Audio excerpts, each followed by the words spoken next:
తెలుగు సినీ ప్రముఖ హీరోలు చిరంజీవి, ప్రభాస్ ప్రత్యేక ఆహ్వానం అందుకున్నారు. ఈ నెల 22న అయోధ్యలో రాముని ప్రాణప్రతిష్ఠ చేయాలని నిర్ణయించారు. అందుకు సంబంధించిన ఏర్పాట్లు జరుగుతోంది. ఈ ప్రారంభోత్సవ కార్యక్రమం చరిత్రలో నిలిచిపోయేలా నిర్వహించాలని కేంద్రం నిర్ణయించింది. ఈ వేడుకకి పలువురు ప్రముఖులను ఆహ్వానిస్తున్నారు. టాలీవుడ్ నుంచి ఇద్దరిని ఆహ్వానించడం చాలా ఆసక్తికరంగా మారుతోంది.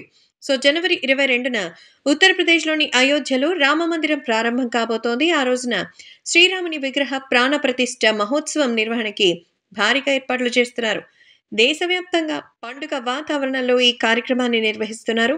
కేంద్రంలోని బీజేపీ నాయకత్వం ఈ కార్యక్రమాన్ని ప్రతిష్టాత్మకంగా తీసుకుంది. ఎన్నికల ముందు నిర్వహిస్తున్నటువంటి ఈ కార్యక్రమం కోసం దేశవ్యాప్తంగా ప్రత్యేక కార్యక్రమాలను డిసైడ్ చేసింది. ఇందుకోసం ఈ ప్రారంభోత్సవానికి పలు రంగాలకు చెందిన ప్రముఖులను ఆహ్వానించారు.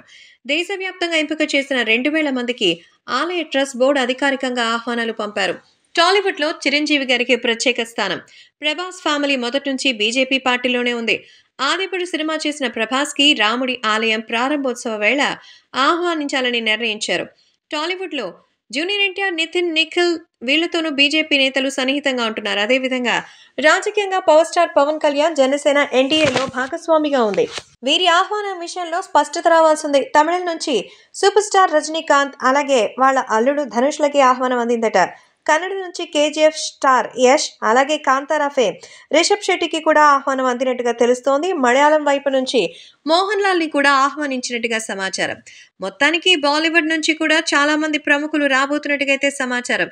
అందరితో పోలిస్తే మన టాలీవుడ్ నుంచి మెగాస్టార్ చిరంజీవి, అలాగే మన రెబల్ స్టార్ ప్రభాస్ కి ఆహ్వానం అందడంతో అభిమానులు పండుగ చేసుకుంటున్నారు.